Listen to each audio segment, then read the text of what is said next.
Gravação iniciada. Muito obrigada. Retomamos a sessão da tarde do dia... Cadê o doutor Ari? Aqui. Doutor Ari. Ali, ó. Não está aparecendo aqui para mim, não. Aqui tá. Agora tá dando. Estava tampado aqui. No cantinho aqui de... Falou. Estou no cantinho aqui do... Vamos lá, então, gente. Então, eu vou iniciar formalmente aqui. Vamos iniciar. Daremos início à sessão...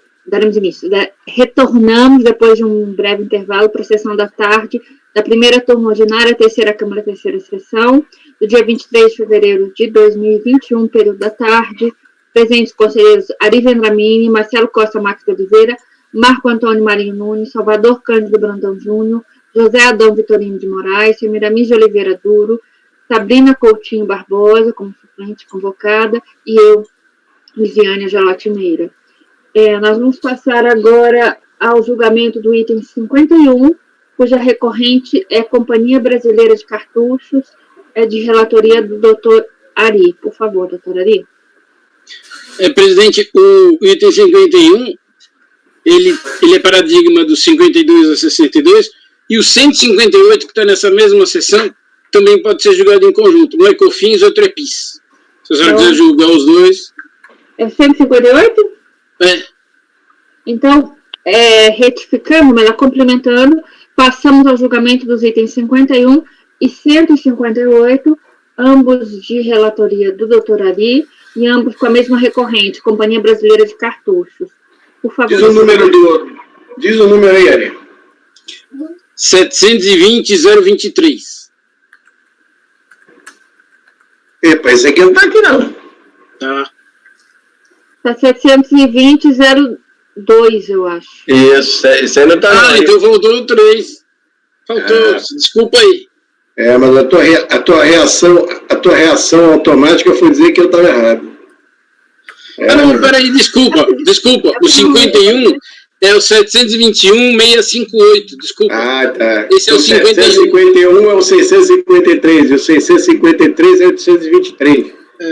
O 720 é o 2014. Então, gente, vamos só esclarecer. Qual que é para abrir? É o final 658. Tá bom. É isso. Dos dois até. Certo? Okay. Tudo bem, Marcelo? Final 658. Ao dizer que está tudo bem, é uma forçação de barra, mas... Por favor, doutora. A gente tem que dar uma boa impressão para a doutora Sabrina. Tem que dizer que está tudo bem. Ela já percebeu quem somos nós, ela não vai sair com boa impressão daqui jamais. Já pensou que você engana alguém, Ari? Bom, esse caso aqui é 99% parecido com aquele que ficou em discussão no intervalo da ação judicial. Isso. Eu vou pedir para vocês ir na página 12 para resumir, para não ter que ler a ação judicial. Esse caso tem uma diferença. O despacho decisório não foi eletrônico. O despacho decisório, tanto da retificação quanto da análise do crédito, foi feito na própria delegacia. Então, não teve emissão eletrônica. Por isso, eu estou pedindo para vocês irem lá no item 10, na página 12. Que aí a gente já vai mais para o final do voto. A data de emissão do despacho decisório da DRF Santo André vigorava a instrução normativa 1300. E aí eu cito os artigos 87 e 92, que dizia aqui que a decisão é instância única. Lá embaixo no item 12, o artigo 78 diz que é definitiva a decisão da autoridade administrativa que indeferir pedido de retificação ou cancelamento de que tratam os artigos acima.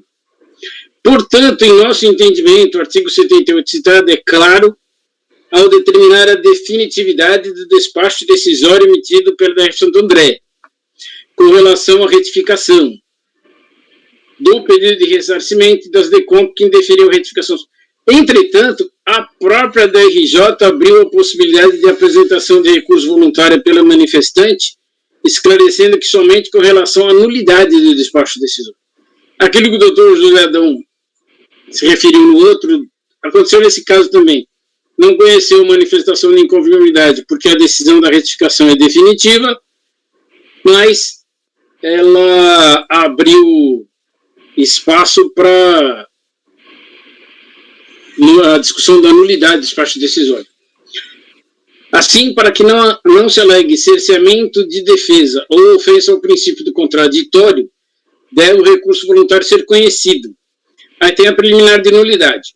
Alega recorrente que o acórdão da RJ estaria igual de nulidade, eis que se omitiu em apreciar as razões que tratam da observância da verdade material e da necessidade de análise do direito creditório, ainda que equivocado o tipo de crédito indicado no predecon. Engana-se recorrente, aí eu cito um trecho aqui do acórdão, onde ele trata da verdade material e da legitimidade do crédito. Então, eu rejeitei a preliminar. Agora vem o problema, que vamos cair na mesma discussão da primeira vez. A reforma de acórdão por descumprimento da decisão judicial. Alega recorrente que, e mesmo que se entenda pela inadequação da via proposta, fato é que o erro na eleição do tipo de crédito pela recorrente não deve prevalecer sobre o direito. É isso que o Tribunal da Terceira Região decidiu. Assim, o que se pleiteia nesses autos é que o crédito seja analisado de acordo com a natureza que se lhe pretendia atribuir com a aludida retificação. Aí, como da outra vez eu entendi assistir razão à recorrente, coloquei a decisão judicial e vou lá, no item 23, o juiz diz que a Receita pode analisar o direito creditório, e aí eu achei importante, lá no item 24, da página 14, a DRF Santo André, com o objetivo de analisar a origem e a legitimidade dos créditos, baixou para tratamento o manual Périas de Comp, vinculando-as a estes autos, ou seja, não tem PER e compensação, está tudo aqui dentro. Também expediu intimações para que a recorrente apresentasse cópias de perdicomp retificadoras que deveriam ser enviadas caso o sistema aceitasse, das contribuições e períodos de apuração e também demonstrativos assinados pelo representante legal da empresa, contendo relação das notas fiscais de venda ao exterior, dos meses relativos ao PER, além da relação dos maiores fornecedores que correspondem a 80% do crédito pleiteado, sendo que a relação deverá conter razão social, CNPJ, valor das operações e anotação do tipo de crédito. Emitiu outra intimação onde solicitava a apresentação dos formulários disponíveis os débitos compensados, como os PER que seriam transmitidos como retificadoras caso o sistema aceitasse. A recorrente trouxe aos autos diversos documentos, todos esses que foram pedidos estão nesses autos. Entretanto, o despacho decisório exarado pela Delegacia de Santo André não analisou os créditos, apenas indeferiu o PER com a motivação de que houve inclusão de novo débito a ser compensado, em desacordo com o disposto no artigo 90 da IN 1300. Portanto, a decisão da DRF Santo André apenas desconsiderou a inclusão de novos débitos, corretamente. Entretanto, não analisou os créditos diante desta realidade, retificação da natureza jurídica dos créditos conforme a ordem judicial, e os débitos originais, ou seja, sem a inclusão de novos débitos. Diante deste fato, entendo que o despacho decisório deve ser complementado com a análise do crédito, com a natureza do crédito retificada e sem a inclusão de novos débitos, seguinte às disposições do decreto 7235. Assim, dou provimento parcial neste quesito para que a DRF Santo André complemente o despacho decisório, analisando o crédito pleiteado se existente. Faltou aqui colocar de acordo com a ordem judicial, de acordo com a nossa discussão anterior. Quanto à suspensão dos débitos e pedido de diligência, a mesma decisão que eu tomei anteriormente, a suspensão foi determinada pelo juiz, e a diligência achei desnecessária por causa da necessidade de complementar o despacho. A minha decisão é a seguinte: por todo exposto, rejeito a preliminar de nulidade e no mérito do provimento parcial ao recurso para determinar que a unidade de origem complemente o despacho decisório para que analise o crédito pleiteado no PER de pé de crédito de COFINS não cumulativo referente ao primeiro trimestre. Aí tem que complementar aqui de acordo com a decisão judicial. Esse é meu voto, presidente. Muito obrigada, doutora Lia. É um pouco mais ampla a questão, mas bastante similar à conclusão, né? Sim. Podemos votar? Tem alguém querendo participar. Ela vota também. Doutor Marcelo, por favor. Quando vou haver divergência, eu acho que a gente não deve conhecer do recurso. Obrigada. Doutor Marco Antônio. Acompanho o relator. Obrigada. Doutor Salvador. Vou acompanhar o relator. Obrigada. Doutor José Adão. O mesmo voto anterior acompanha a divergência. Obrigada. Doutora Semiramis. Eu acompanho o relator, presidente. Obrigada. Doutora Sabrina. Acompanho o relator. Obrigada. Eu também acompanho o relator, então a decisão é por maioria de votos por dar parcial provimento nos termos do voto do relator. E essa decisão é do 5-1. Ao 62. Os 5-2 até o 62 são repetitivos. Então vamos lá. Então essa decisão é do 5-1. E esse processo é paradigma do 5-2 ao 62. Então, no item 5-2... E o 5-8 é sozinho. Vai ser repetida essa decisão. Aí nós passamos por um 5-8. Como a gente acabou votando o 5-1, poderíamos votar no 5-8, né? É o mesmo voto? É idêntico? É. Só para ficar aqui gravado. Deixa eu chegar nele. Então, a votação do item 158 e o voto do relator é semelhante, por dar provimento parcial. Doutor Marcelo?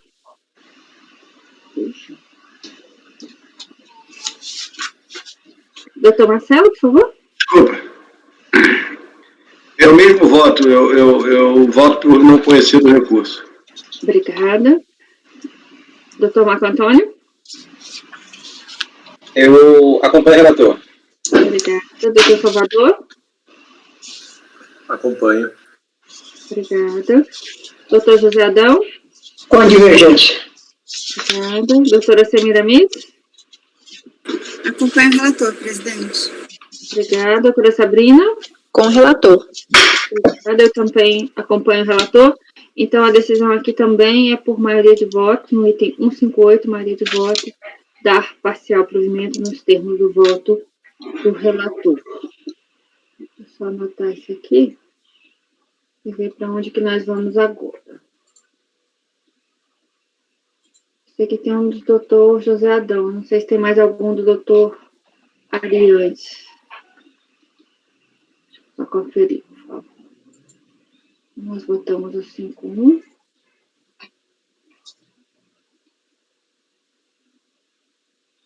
A 158 não era repetitivo, né?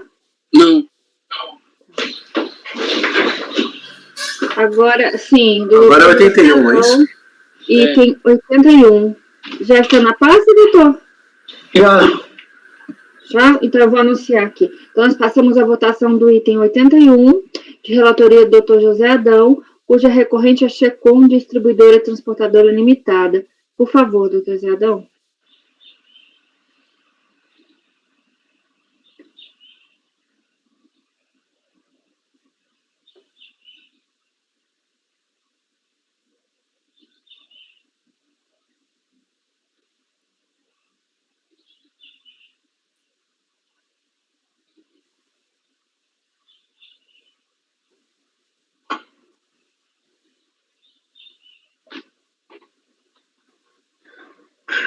Presidente, a senhora pode repetir qual é o item?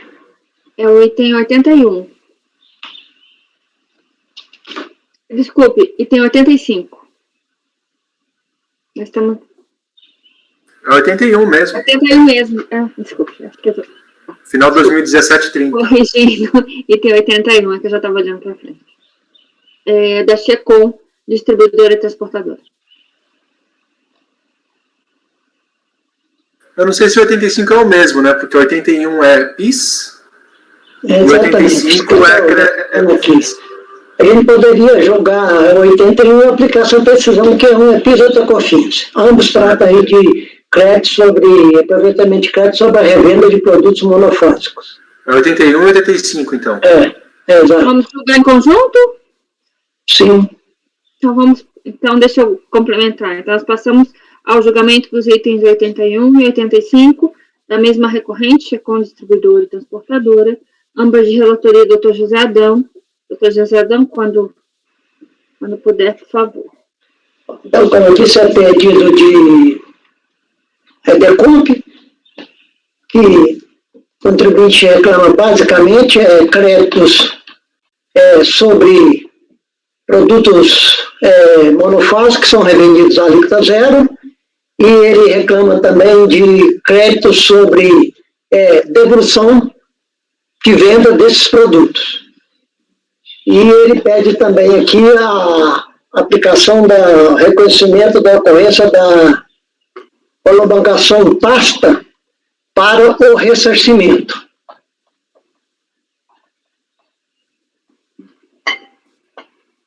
Então, preliminarmente, eu tratei da homologação tácita aí.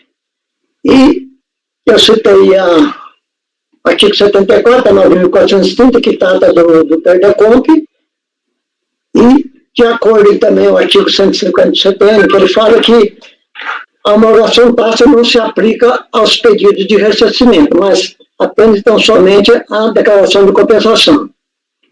Então, essa preliminar eu estou rejeitando.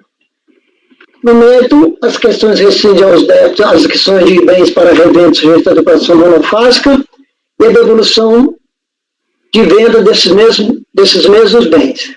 Nós julgamos, hoje mesmo, da doutora Semires, um processo semelhante, né, que é aproveitamento de crédito sobre produtos sujeitos à tributação monofásica. Eu cito aí a 10.637, transcrevo, e segundo o dispositivo da linha A do inciso 1 do artigo 3º, combinado com o inciso 4º do parágrafo 3º do artigo 1º da lei 10.637, a acumulação de bens submetidos a ciência voluntária da contribuição no período do objeto de recebimento da instrução não gerava créditos passivos de desconto da contribuição calculado sobre o faturamento mensal. Essa redação de desconto de crédito da contribuição de bens para revenda, submetida à tributação monofásica, persiste até os dias de hoje. Segundo o inciso 1 do parágrafo 3º do artigo 3º da 10.637, a receita corrente de venda desses produtos não integra a base de cálculo da contribuição. O objetivo principal da tributação monofásica é o mesmo da substituição tributária para frente, bastante adotado pelo CMS. Até foi para os contribuintes do PIS e da COFINS em alguns casos, ou seja, de facilitar a arrecadação e fiscalização em cadeia, nas quais há poucos produtores, importadores, diversos distribuidores e inúmeros varejistas, como é o caso de bebidas em geral, cerveja, refrigerante, água, etc. A relação que os vendedores de tais produtos não possam tomar tais créditos sobre os custos de suas aquisições é óbvio. Isso nem mais se discute, tendo em vista que as receitas decorrentes de suas vendas são tributadas à alíquota zero. Assim, o fato de eu ter sido a quantidade das contribuições, não há que se falar em crédito das aquisições desses produtos. O entendimento, ele citou também que o artigo 17 da Lei 11.033 permitia esse creditamento. O entendimento que o artigo 17 da Lei 11.033 teria revogado o inciso 1, a linha do artigo 3º da Lei 10.637, e, em consequência disso, o contribuinte faria jus aos créditos sobre aquisições de bens sujeitos à tributação monofásica, é equivocado e não tem amparo legal. Também em relação a esse quesito, toma liberdade de adotar o voto do conselheiro Rosaldo Trezano, que foi acolhido por unanimidade pela sua turma de julgamento em processo análogo, literalmente. Eu transcrevo reforçando que essa lei não revogou a vedação a aproveitamento de crédito sobre produtos sujeitos à tributação monofásica. É um longo aí, eu acho que não precisa ler, porque todo mundo está cansado já de decidir sobre produtos monofásicos, imagina. Agora, se quiserem que eu leia, eu leio. Então, vamos até o fim. Dessa forma, não há que se falar em desconto aproveitamento de crédito sobre aquisições de bens para revenda submetidos à tributação monofásica, e cujas receitas de venda são tributadas à alíquota de 0%. Quanto ao desconto, aproveitamento de crédito sobre redução de vendas, tributação de IVA zero, também a lei 10.637, no caso do PIS, e 10.836 no caso da COFINS, também veda esse aproveitamento. Porque, é claro, se saiu com a alíquota zero, na devolução não há como se creditar. Isso também está previsto aí na própria lei. Então, também estou negando. Enquanto a homologação, como ele não tem direito aos créditos, a homologação da compra, ele não tem direito aos créditos, entendo que não deve ser homologada também. Então, em face disso, o funcionário aproveita a recurso voluntário do contribuinte.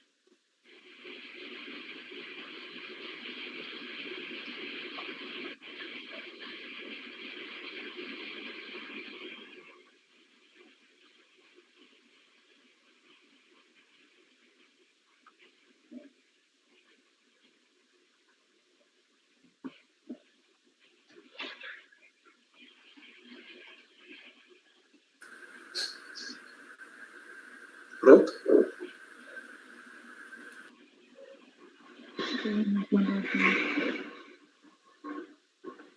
Tá, ok. Eu estava ainda acabando de ler aqui, desculpe, gente. Então, a proposta do relator é negar provimento ao recurso voluntário, e aí estamos falando do item 81 e 85. Doutora Ari? Acompanho. Muito obrigada. Doutor Marcelo? Claríssimo, claríssimo, claríssimo. Acompanho. Obrigada. Doutor Marco Antônio? Com o relator. Obrigada. Doutor Salvador? Acompanho. Obrigada. Doutora Samira Miss? Acompanho o relator, presidente. Obrigada. Doutora Com o relator. Obrigada. Eu também acompanho o relator. Então, a decisão dos itens 81 e 85 é por unanimidade de votos negar provimento ao recurso voluntário. Eles são repetitivos, né? Vai até o 96, é isso? O 81. O 81 ele é paradigma dos itens 82 ao 84. E o 85 também é paradigma dos itens 86 a 96. Então, nesses repetitivos será colocada a mesma decisão. Ok? Aí começamos formalmente os do dia de hoje. Tá. E são os itens de minha relatoria.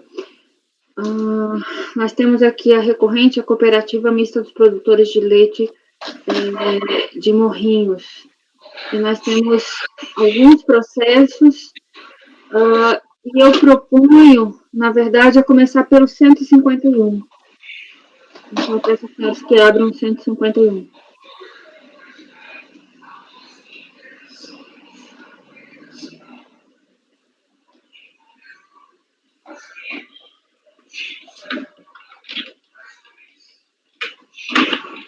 E assim que todo mundo abrir, aí eu anuncio.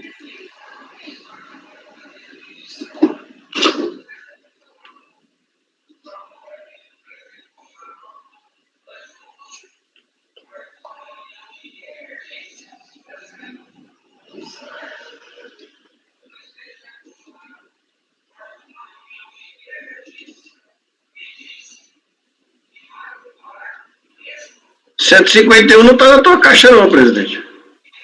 Não? 152. Não está dentro de uma... do Cooperativa de Produtores de Leite, tem uma especial. Não? Não. Copiou. E tem esse... eu vou ter que ir lá olhar, então, porque eu mandei copiar tudo, então deu algum erro. Peraí. Vamos lá. E tem esse... bom, vou lá olhar. Que estranho, porque eu mandei copiar tudo de uma vez só. Fevereiro. ela não copiou nenhum. Tá. Vou ter que copiar a pasta toda, só um minutinho.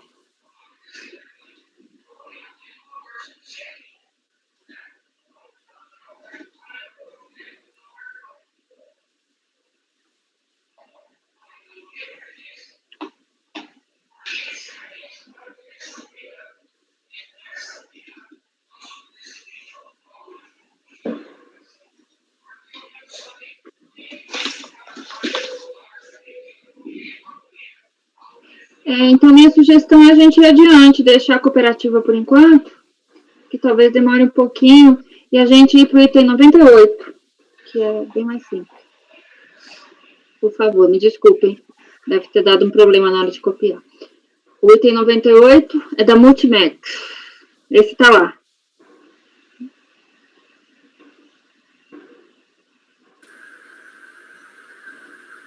Multimax. Multimax. É que é embargo, né? Embargos, sim.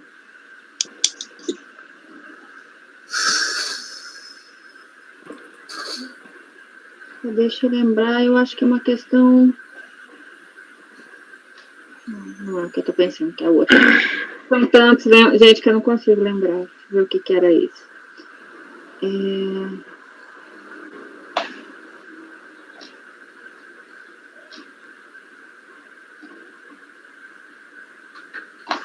Sim, aqui houve, na verdade, o ponto levantado nos embargos é que a ementa não estava adequada.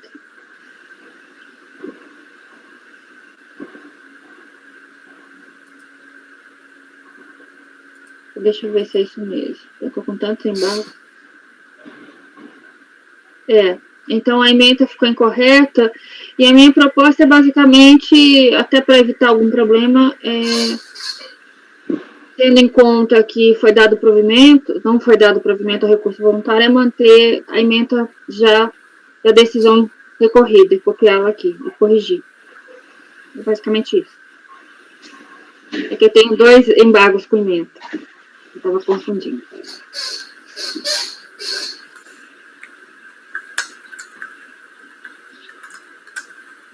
Então, a proposta aqui é acolher os embargos sem efeitos infringentes para corrigir lapso manifesto na forma indicada, ou seja, corrigir a ementa. Podemos votar? Sim. Doutora Ari, por favor. Acompanho. Obrigado. Doutor Marcelo. Acompanho. Obrigado. Doutor Marco Antônio. Acompanho. Obrigado. Doutor Salvador. Acompanho. Obrigada. Doutor José Adão. Acompanho, relator.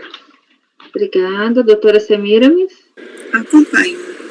Obrigada. Doutora Sabrina. Acompanho. Obrigada. Eu também me acompanho. Então, a decisão é por unanimidade de votos em acolher os embargos sem efeitos infringentes para corrigir lapso manifesto. Deixa eu ver. O próximo também é da cooperativa. Deixa eu ver se tem algum diferente aqui no meio para a gente fazer.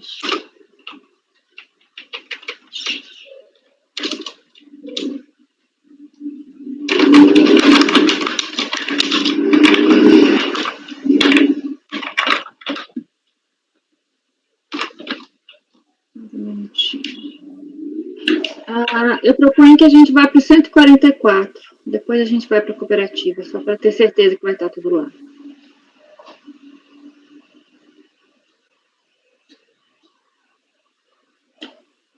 Então, nós vamos iniciar o julgamento do item 144, cuja recorrente é SOSERV, Sociedade de Serviços Gerais.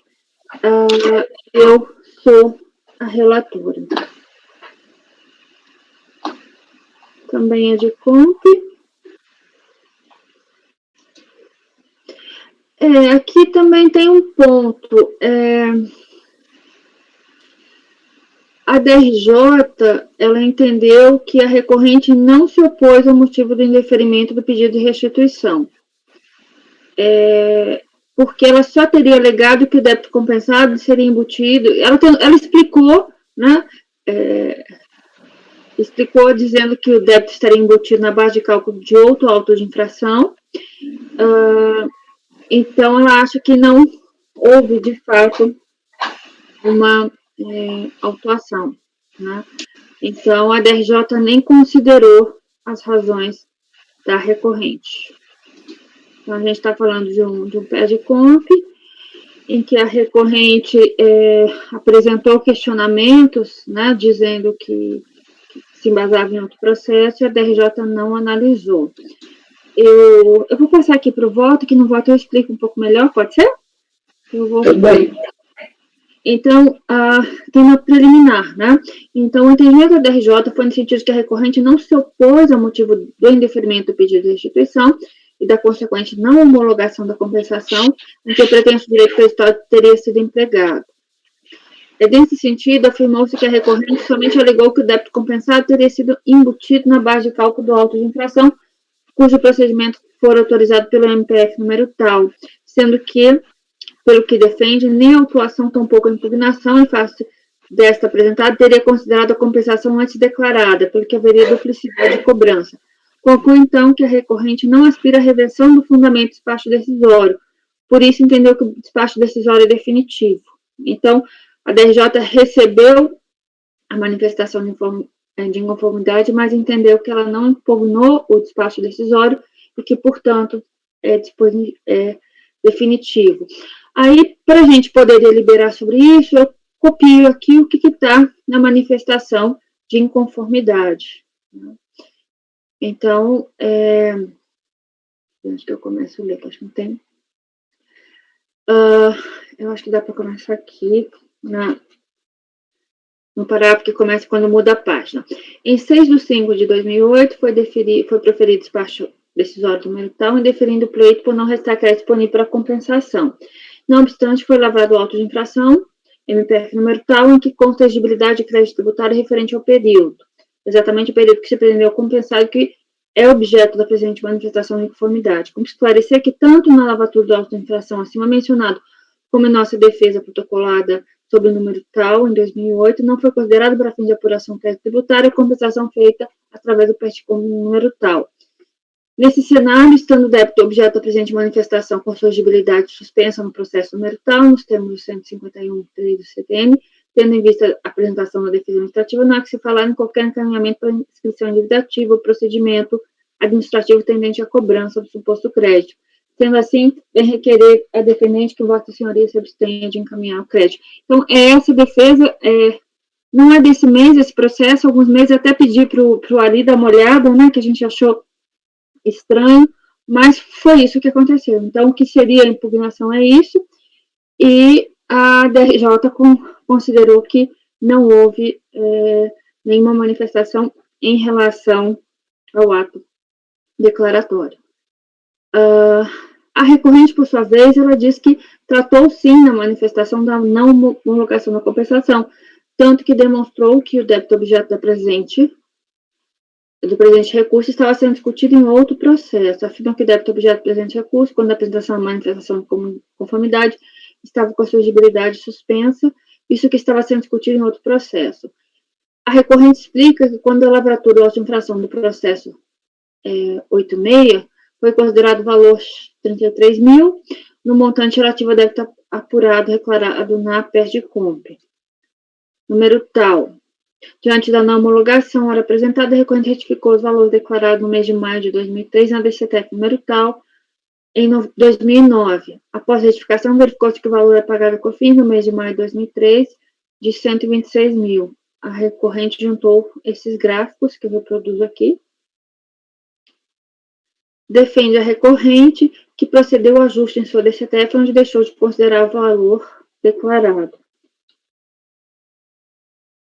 Bom, aqui o primeiro ponto é se a gente vai anular ou não essa decisão da DRJ. Então, eu acho que isso é uma preliminar aqui. Presidente, uma dúvida. A discussão do processo é só dos débitos? Só. Então, a DRJ fez bem de não conhecer mesmo, né? Porque o processo de compensação a gente analisa o crédito, não o débito, né? Então, Então, a DRJ me parece correta, ele não atacou o mérito da compensação. Né? Porque mexer nos débitos não é Você mesmo tem razão, a gente tem alguns casos aqui na turma que a gente não conheceu do recurso quando ele não discutiu o crédito. Débito. Tá, foi o que ela apresentou. Foi a discussão levantada. Que o débito estava com possibilidade suspensa. O que ela... Está bem claro que ela estava discutindo os débitos, inclusive aqueles que foram objeto de parcelamento, né? Esse ajuste não cabe a gente. Aí se a gente entrar no mérito, aí tem esses aspectos. Eu acho que fez bem em não conhecer, né? Não conhecer. Porque realmente não teve contestação de mérito de compensação. A gente analisa o crédito. Então, se ela pede só o débito aqui, acho que não dá para conhecer nada. Eu tenho um voto que nós julgamos no mês passado, presidente. Posso encaminhar? Aí ela está trazendo a questão do débito, está falando de parcelamento, basicamente isso.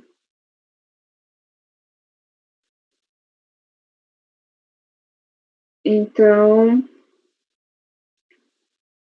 se nós mantivermos esse entendimento, nós não vamos conhecer também em função... Mas tem mais argumentação ou não? Não. É que lembrando do tem mais argumentação, mas é isso, porque assim, que ela não poderia... Ele fala do DCTF que passou mais de 5 anos da retificação da DCTF, não, desculpa, mais de 5 anos da DCTF original. Sim,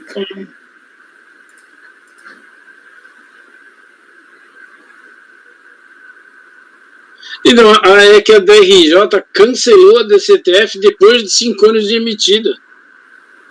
E ele está questionando isso, ele está dizendo que a DRJ, a decisão é nula, que ela não podia ter feito isso.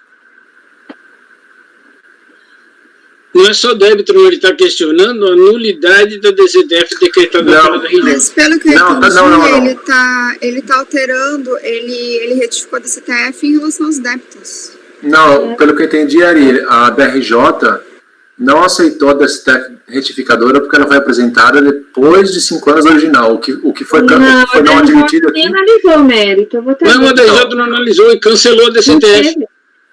Então, o que não foi admitido, porque fala aqui decisão de piso, né? Então eu imaginei que fosse da RJ. Mas o que não foi admitido foi a retificadora, porque ela foi apresentada 5 anos depois do original. Não vou ajudar nada aqui, porque... Não foi isso? A DRJ não conheceu o mérito. Deixa eu abrir o processo aqui.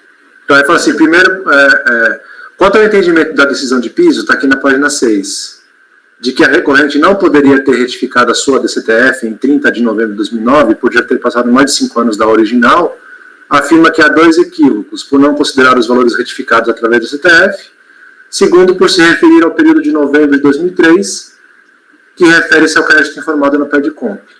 Mas o que ele está dizendo é que ele retificou a DCTF para incluir débito no parcelamento. E a Receita aceitou o débito da DCTF retificada. Então, se o débito está na DCTF retificada, que a Receita aceitou, a DRJ não pode cancelar, que não vai mexer no parcelamento dele. Então, foi a DRJ mesmo que cancelou a retificadora, foi isso? Então, aí mexeu no parcelamento dele, porque a própria Receita aceitou a DCTF retificadora. Aí ele está dizendo que por conta disso, a decisão da DRJ é nula. Como é que a DRJ cancela uma DCTF que a Receita já aceitou? Ela cancelou, é verdade, desculpe. Então ele está dizendo assim, se eu retifiquei para parcelar e a Receita aceitou o débito novo, como é que a DRJ cancela? É nulo esse. É isso que ela está questionando. Esse outro argumento é esse. Por isso que quando eu li aqui decisão de piso, eu achei que fosse da RJ mesmo, então é isso mesmo. E a Alimenta não trata disso, e ela diz que não toma conhecimento da manifestação de inconformidade e torna definitivo o despacho decisório e determina o cancelamento da DCTF retificadora. Mas é porque ela entende que... Então, aí o que a gente teria que analisar é se é nulo mesmo o acordo da DRJ em cancelar a DCTF que aceitou, que a Receita já tinha aceito. Porque se cancelar a DCTF, vai ter que alterar o parcelamento dele. Vai ressuscitar débito que ele retificou. Muda o parcelamento de 2009. Mas ele alterou, 2021, né? Será que ele já não encerrou esse parcelamento também? Aí só a DRF pode saber, a gente não tem acesso. Decisão em cima disso, porque o processo é muito antigo, né? A gente não tem como saber se o parcelamento foi alterado ou não, se ele quitou ou não, a gente não tem acesso. Ou a gente cancela a decisão da DRJ por conta dessa nulidade, se a gente achar que é nulo, ou manda para a delegacia por diligência para ver se alterou o parcelamento dessa decisão da DRJ, alterou o parcelamento dele. Porque senão ele vai reclamar lá na delegacia que o parcelamento dele virou uma bagunça. Entendeu? É por isso. O reflexo está no parcelamento, infelizmente, que a Receita aceitou a retificadora. Obrigada, Ari. Eu te pedi ajuda, eu fiz isso há alguns meses, te pedi ajuda, você está lembrando os detalhes melhor. Eu não lembrava, agora que eu comecei a lembrar que eu vi isso, eu não lembrava mais que eu tinha pensado na hora, é isso. É, a gente achou muito estranho, porque a gente não conhece e depois cancela. Né? Então, o que a gente tem que analisar é se a DRJ poderia fazer isso, uma vez que a própria Receita aceitou a retificadora. Mas ela entra em conflito com a própria Receita Federal. Né? É só reformar a decisão da DRJ nesse Ainda, a gente tem que fazer um simples fato de... né? Não conhece... Ou a gente aceita a retificadora, porque a Receita já aceitou, ou a gente mantém a decisão da DRJ dizendo que a retificadora não existe. Aí vai ter que mexer no parcelamento dele. Eu acho que o mais coerente, acho que é isso que eu tinha falado, né, Elisiane? O mais coerente é a gente reformar ou cancelar a decisão da DRJ. Para não mexer no parcelamento dele. Assim, como a Receita já aceitou a retificação, não cabe a gente discutir se ela é válida ou não. A própria Receita já aceitou. Na hora do parcelamento. Não era nem objeto da LID, né? Não. É isso. É isso. Eu também demorei um pouquinho a lembrar. Eu também, eu estava aqui, o que eu fiz com ele, o que eu falei para a Lisiane, eu não lembrava mais. Mas é isso, o dilema aqui é ou aceita ou não a decisão da DRJ. Assim, dá para reformar, né? Atualizando, a minha proposta inicial seria reformar, não anular, para cancelar, em relação ao cancelamento, eu não sei bem que termos a gente usaria, reformar, né? Porque o cancelamento não faz parte da LID. Eu também pode ser isso. Porque seguindo essa linha da presidente, o que vai prevalecer é a decisão da DRF. Se a DRJ não podia ter analisado esse ponto, então fica o que a DRF tinha feito com a DCTF retificadora, aí fica correto, né? Aí sim. Sim. Talvez dar provimento parcial para reverter o cancelamento da DCTF. Não sei se é o termo mais adequado, mas talvez. Mas aí o restante, e não conhecer, mas aí tem que não conhecer do restante, né? Não conhecer do restante. Então vai ser conhecer parcialmente na parcela conhecida da provimento. Agora isso vai ter que ser de ofício, porque ele não pediu isso, né?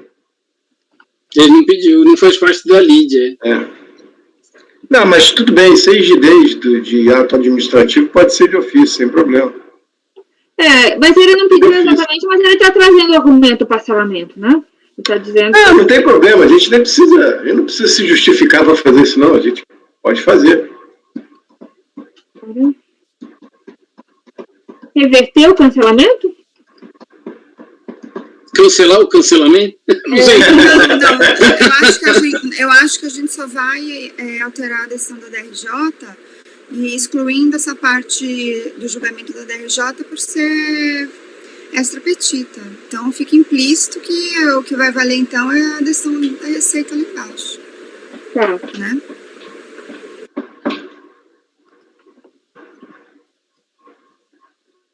Mas quando você faz isso, você está revertendo o cancelamento. Vai ser melhor deixar mais claro. Por sexta. Mas se não faz parte da LID, a gente também não pode reverter. Não fazia originalmente, né? A DRJ colocou. Então, mas a reforma é justamente porque ela errou. Ela errou ao colocar essa Ela trouxe isso para o processo. E faz parte da LID porque aqui ele está ainda que indiretamente, trazendo... que agora faz, se a ABJ incluiu isso, o extra petita, e está aqui. Por não fazer parte, ou por ser extra petita, ou por não fazer parte da LIGE originalmente. Então, a minha o melhor é deixar claro para a DRF que essa retificadora não pode ser cancelada. Ou por incompetência da DRJ, ou porque o ato é nulo nesse particular. Está fora da LIGE do processo. Por qualquer motivo, mas tem que ser mantida a declaração do CTF original. Sim. Então, a minha proposta é essa: conhecer parcialmente e, na parte conhecida, dar provimento para reverter o cancelamento da DCTF por essa questão não fazer parte da LIGE originalmente. Por aí. Por aqui, né? A gente pode até... Tá. Então, essa é a minha proposta. Podemos votar? Então, é provimento parcial para cancelar o cancelamento. Doutor Ari? Acompanho. Muito obrigada. Doutor Marcelo? Acompanho. Obrigada. Doutor Marco Antônio? Acompanho. Muito obrigada. Doutor Salvador? Acompanho. Muito obrigada. Doutor José Adão? Acompanho. Obrigada. Doutora Semiramis? Acompanho. Obrigada. Doutora Sabrina? Acompanho. Obrigada. Então, a decisão é por unanimidade de voto em conhecer parcialmente na parte conhecida, dar provimento parcial para reverter o cancelamento do CTF. Assim, a gente encerra o julgamento do item 144. Nós investimos um pouquinho enquanto os processos iam para a caixa, para ganharmos tempo. Só que vocês podem verificar se estão lá agora os da cooperativa produtora de leite. Eu acho que estão. Para mim, estão aparecendo. Estão sim. Ótimo. Ok. Então, a minha proposta era a gente ir para o 151. Minha não apareceu ainda. Não? Não. Aqui apareceu. Aqui também. Demora para abrir, mas apareceu. Pessoal, 23 de fevereiro. Aqui, o item 144, ele é paradigma, tem que constar, dos itens 145 a 150. Então, essa decisão de provimento parcial que nós demos, ela vai se repetir nos itens 145 a 150.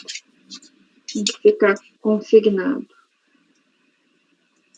Se não der, a gente vai para o 152. Eu consegui abrir aqui o 151. Eu também.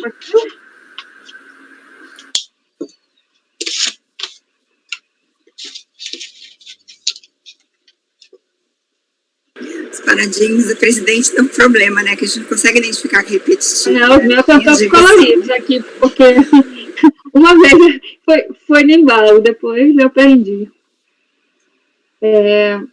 Então, a gente passa para a cooperativa produtora de leite. Se todo mundo conseguir abrir, a gente vai para o item 151.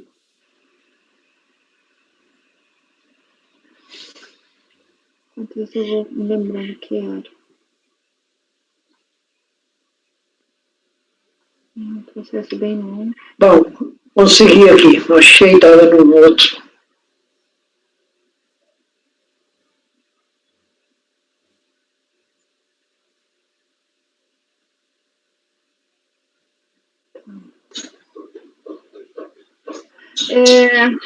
Bom, eu não pretendo ler todo o relatório, porque eu trato de cada um dos pontos no voto, mas de forma bem resumida, a gente está com outra questão, né, que é relativa a um despacho decisório de PERDCOMP, e aqui, essa contribuinte, ela tem PIS e COFINS, e aqui é COFINS. Então, tem vários aspectos aqui ligados a crédito de COFINS e insumos. E aí eu vou tratar de cada um dos pontos, se os senhores não se importarem, e se houver necessidade, a gente volta para o relatório, que é bem longo. Eu vou começar aqui da decisão de piso, que está na página 17, no final, que a gente tem a ementa. Então, nós vamos discutir aqui, né, o que foi decidido pela DRJ, que há um rateio proporcional, não cumulatividade, créditos vinculados. Também tem discussão relativa a ato cooperativo. Daí a gente tem crédito decorrente da aquisição de bens destinados à revenda, né?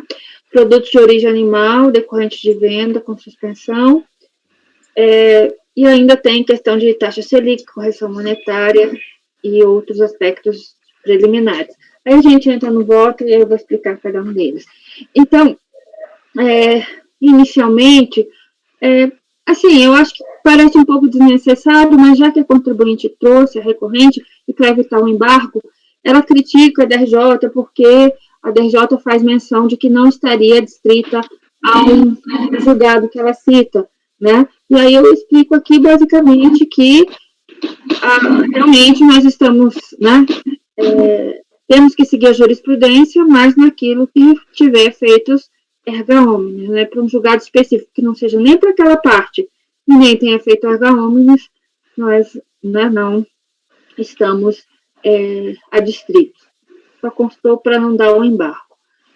Ela também diz que o ônus de provar seria da Receita, etc., né? E também, para ficar a resposta aqui, basicamente, a resposta é que não, porque aqui é um pedido de compensação. Aí, vamos adiante. Deixa eu olhar esses gráficos para ver o que eu concluí. O Marco Antônio, acho que caiu. Ixi, deixa eu tirar ele daqui.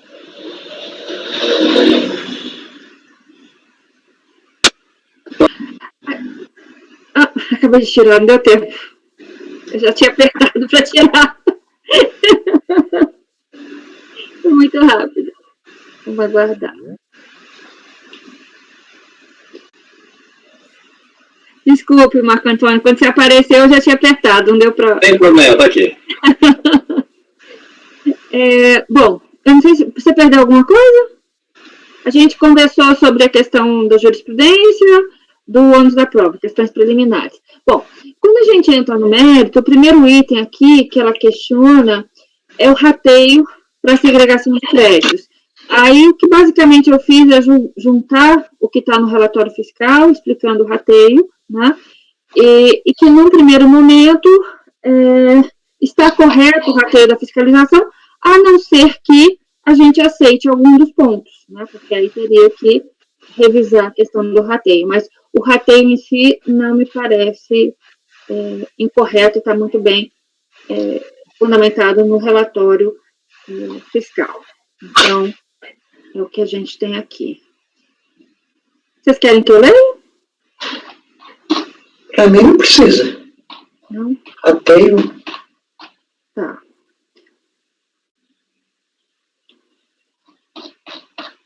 Então, a minha conclusão é que, em termos gerais, o critério de rateio adotado pela fiscalização revela-se consistente, de acordo com o que está no relatório fiscal, adequado, uniforme, em consonância com a legislação e com a interpretação expressas nas soluções de consultas publicadas pela Receita. Nos itens seguintes, aí passamos a questões mais específicas.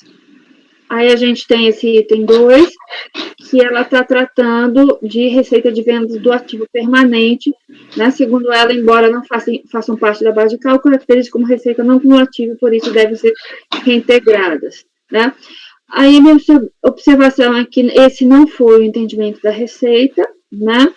E que ela desconsiderou do cálculo esses valores, né?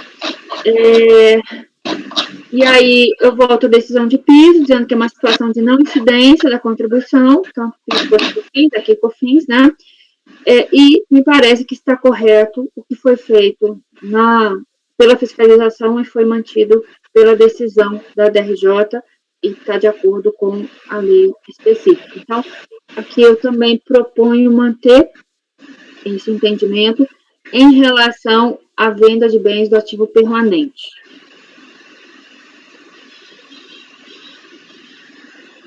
O ato cooperativo, né? O que nós temos aqui? Posso passar para o seguinte? A Recorrente, ela é uma cooperativa de produção de leite, né? E ela alega que vários produtos, né, que foram glosados seriam parte da sua atividade, né, como cooperativa.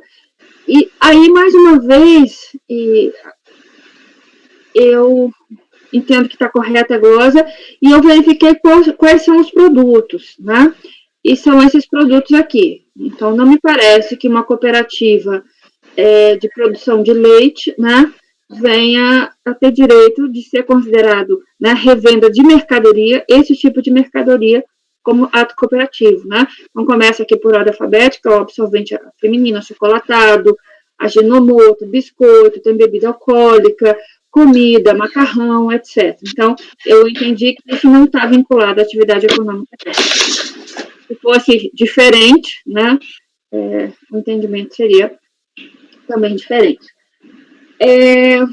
Bom, a Recorrente traz esse argumento 2.4, esse eu aceitei. Ela afirma que identificou corretamente os custos de despesa vinculados exclusivamente à receita tributada CST 50, os custos de despesas vinculados exclusivamente à receita não tributada, CST 51, os custos de despesas que são de uso comum e que tais informações constavam de forma detalhada nos arquivos. A Recorrente identificou como custos de despesas vinculados exclusivamente à receita não tributada somente os itens empregados diretamente na operação de leite, né, o HT, o pasteurizado, sujeito a alíquota zero. Em nenhum momento foram considerados como exclusivos custos vinculados a receitas com suspensão. A fiscalização entendeu que as receitas de revenda de produtos monofásicos tributados a alíquota zero e as receitas com suspensão da contribuição foram contadas no cálculo do rateio relativo à despesa nas linhas 04 a 11 e 3 da ficha 12ª, pelo fato dessas despesas serem consideradas comuns também aos bens para revenda com tributação monofásica alíquota zero e as vendas com suspensão. Na decisão recorrida, optou-se manter o rateio da fiscalização, porque se tratavam de despesas comuns que deveriam ser incluídas na receita bruta da não cumulatividade para a finalidade do rateio dos créditos comuns, e também porque a SD número 3, solução divergente número 3 da POSIT, determina que as receitas sujeitas à incidência monofásica, ainda que tributada a alíquota zero, podem ser incluídas na receita bruta com a finalidade de cálculo de rateio. Segundo os jogadores da COS, esse entendimento pode ser também aplicado às receitas com suspensão. Eu discordei, né, porque a Recorrente segregou, então pode, mas ela segregou os custos e despesas vinculados exclusivamente à receita tributada, os custos e despesas vinculados exclusivamente à receita não tributada. E porque a solução de divergência, ela permite que sejam incluídas no cálculo da relação percentual existente entre a receita bruta, sujeita à incidência não cumulativa, e a receita bruta total, mesmo que tais operações estejam submetidas à alíquota zero. Trata-se de um podem, uma opção disponível para contribuinte, não uma indicação. Então, nesse ponto, eu proponho dar provimento.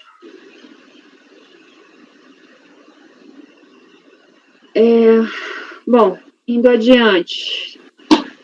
Do direito ao ressarcimento de crédito vinculado com saída de suspensão. No que toca ao direito ao ressarcimento dos créditos vinculados à saída com suspensão, a Recorrente repete as alegações constantes da manifestação de conformidade, sem considerar que na decisão a qual foi explicada a evolução legislativa base legal vigente, também regulamentação com instrução normativa que respaldam a fiscalização. Considerando que a decisão recorrida está perfeita e não foi questionada pelo recorrente, eu adoto integralmente, né, pelos seus próprios fundamentos. Então, aqui eu mantenho o entendimento da decisão recorrida e mantenho, portanto, o entendimento da fiscalização. Não sei se alguém quer que eu leia ou quer ler. Mas esse trecho eu estou propondo manter. No item 2.6, das alíquotas aplicadas no cálculo de crédito tornar vinculado à receita com venda com suspensão.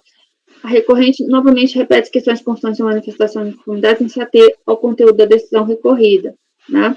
Ela afirma que os créditos referentes às suas vendas com suspensão de incidência pela aplicação equivalente a 60% das alíquotas 5,6. Alega, então, que a autoridade tributária evitou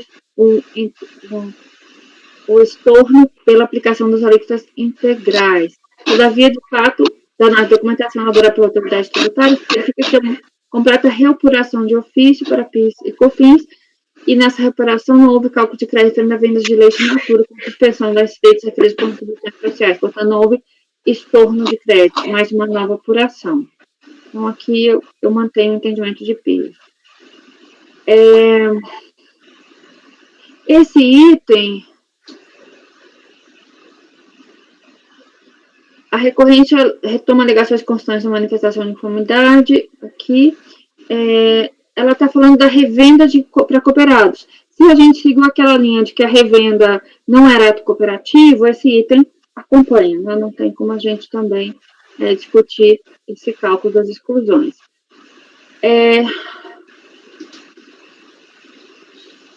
Deixa eu ver. O valor agregado. As duas vezes a mesma coisa.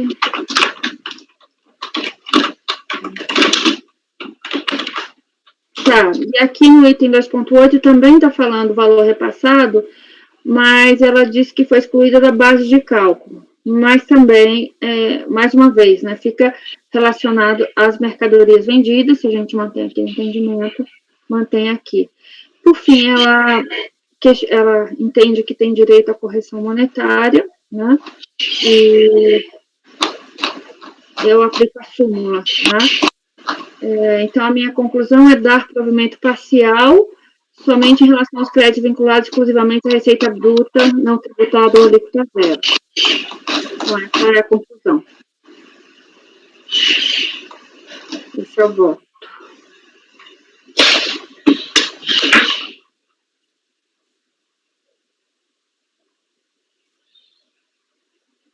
Vou guardar um pouquinho.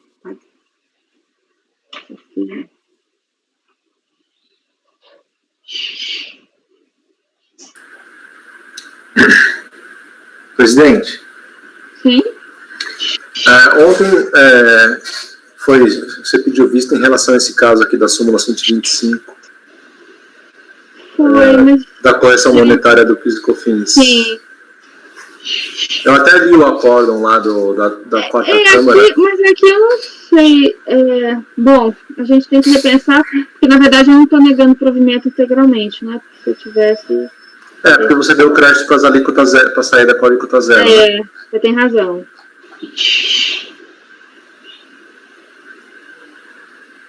Eu pessoalmente mantenho o mesmo entendimento de ontem. Uhum. Acho que a Semiramis também estava me acompanhando ontem na aplicação da súmula. Mas eu era relatora. Eu li o acórdão. Não, eu sei, mas eu estou falando do entendimento. O acórdão que você leu, pra gente, por favor. Queria que você contasse do acórdão. Então, no acórdão que é da quarta Câmara, na primeira turma, eles trouxeram os repetitivos do STJ, e tem outros acordos do STJ que não são repetitivos, que também são no mesmo sentido, dando a possibilidade de correção monetária dos créditos PIS e COFINS a partir de 360 dias do pedido do ressarcimento. Então, enquanto não há obstáculo da Fazenda, não tem ressarcimento, não tem correção monetária, aplica o artigo 13 e 15 da Lei 10.833. Depois que há o obstáculo, que esse obstáculo, essa resistência ilegítima, ela se configura 360 dias do pedido, após o pedido, aplica-se então a Selic para a correção dos créditos objeto do ressarcimento. E eles disseram, a súmula 125 só aplica para até o pedido do ressarcimento e enquanto não houver a resistência legítima. Após a resistência legítima, aplica-se o repetitivo do STJ. Isso que eles disseram ontem. Mas eles não entraram no mérito se seria crédito presumido, para todo mundo. Não, porque o STJ não fez a distinção lá nos outros acordos que eles citam. É para IPI, PIS e COFINS. Né? Mas na tese que ele fixou, ele não fez, ele colocou genérico, não cumulatividade do PIS e COFINS, mas isso. Na ementa da crédito presumido. Exato. Mas e as decisões que serviram para o repetitivo? Todas são... Tem crédito escritural, crédito básico de PIS e COFINS. Porque isso a gente tem que levar em conta também, né? O que o STJ considerou para tornar o repetitivo. Mas você também leu, né, Salvador? Você também leu os acordos que deram origem à súmula, né? E eles disseram que não... Na grande maioria dos acordos que eu li que era fundamentou, eu não li todos, tá? Eu li os da Câmara Superior e alguns da Câmara Ordinária. Eram todos casos de que teve o pedido de ressarcimento de PIS e COFINS e parcela deles foi revertida. E mesmo assim, a parcela revertida não teve correção por conta da aplicação do artigo 13 e 15. E teve um da Câmara Superior que falou assim, não se aplica, porque na época da decisão da Superior, tinha só o repetitivo do IPI. Falou assim, não se aplica por analogia o repetitivo do IPI, porque não é para o IPI. Só que esse repetitivo do PIS e COFINS, em que pese seja crédito presumido na ementa, ele é posterior à súmula. Ele é de maio de 2020. E ele se sobrepõe à súmula. Porque ele é vinculante. Se a súmula for posterior, poderia ser uma interpretação de que seria diferente, mas ele sendo posterior e a gente entendendo que é em outro sentido, a gente não tem certeza disso, ele se sobrepõe. A súmula vai ter que ser revogada. Então, mas como que a gente encaminha isso? Tem que estudar isso, né, na verdade. É melhor, presidente, isso é já melhor sair em vistas junto com o outro. Então, aí vão ser todos esses da cooperativa. Porque eu acho que todo mundo, eu acho que a turma inteira reflete um pouco mais. Se for agora, eu vou mudar meu voto. Porque eu acho que a turma inteira olha o assunto e depois a gente fecha um novo posicionamento sobre isso. Eu acho melhor. Então, alguém teria que pedir vista de todos esses da cooperativa de produtores. Aí todo mundo estuda isso e a gente fecha uma posição. Pode ser vista coletiva, presidente. Uma vista coletiva, porque justamente é uma dúvida da turma, né? Então, vamos deixar todos esses processos da cooperativa em vista coletiva. Eles retornam no mês que vem. Sim. Nós estudamos esse assunto. E até, né? Então, deixa eu voltar aqui, que são vários itens, estão lá em cima. Então, os itens, nós votamos o item 151 pela vista coletiva, né? Mais os itens 97 e 99 também. Então, a gente vai, na verdade, pedir vista coletiva dos itens 97, 99 e 151.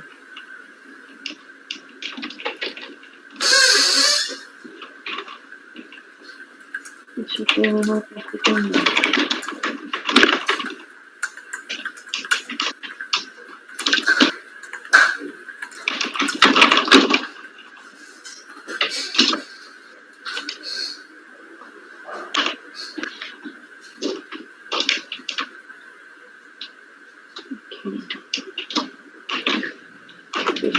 Aqui a gente vai botar onde vai. Ok, então com isso encerramos por essa sessão o julgamento desses itens. Quais são os itens? São os itens 97, 99 e 151. E tem 8 repetitivo também aqui junto.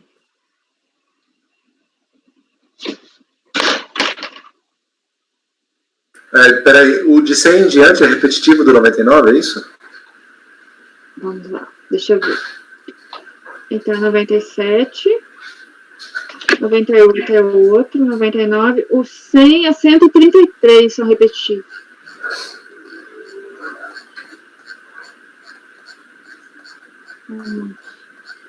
Esperar mais um pouquinho. E aí, o 134 nós já julgamos. Saiu em vista também, né? Que é o da... que é o do carvão, né? Ixi, esses mesmos vão agora. Aí, o 134, aí ele é repetitivo também? Aí vem o 144, que a gente julgou. Aí o 151, que está em vista. E aí a gente vai para o 152.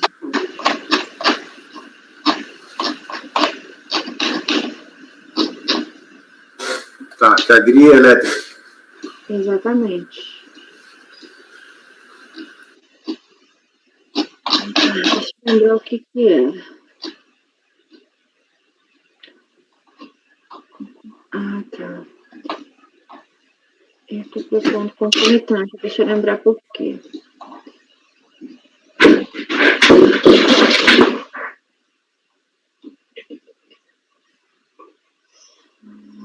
Tá. Não, aqui, na verdade, nós temos 2 processos da GRI, mas eles são diferentes.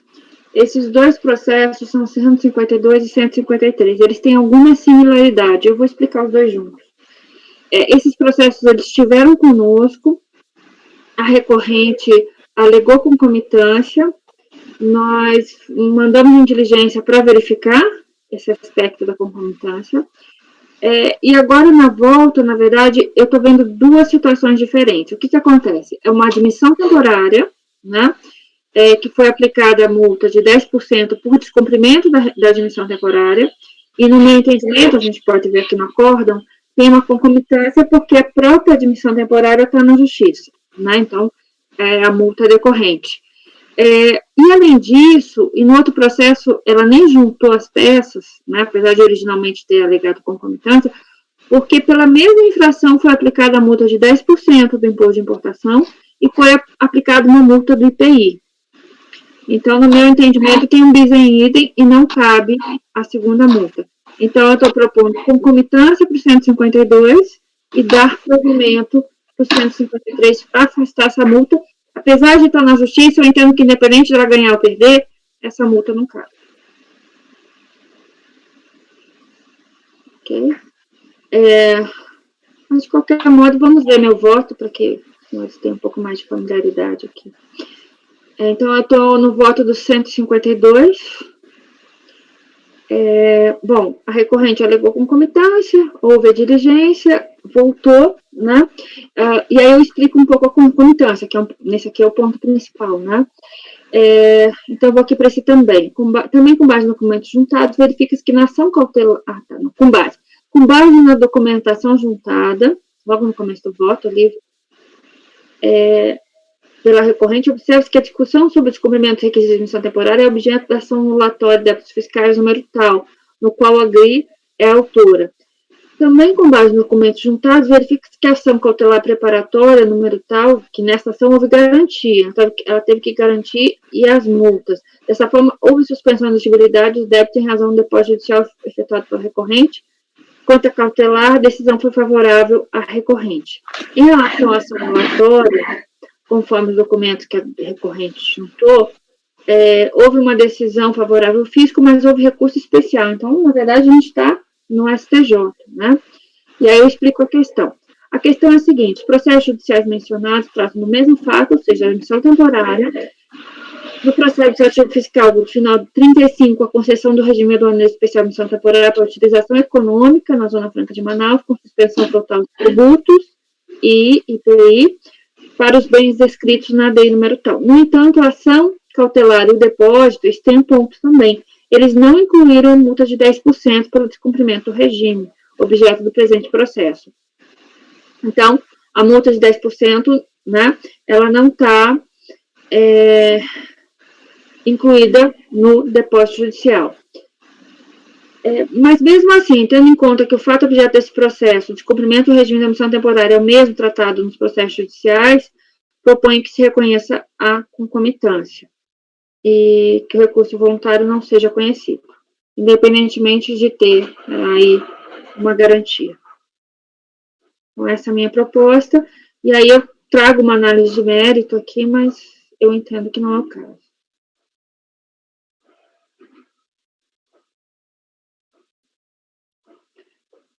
Desculpe, presidente.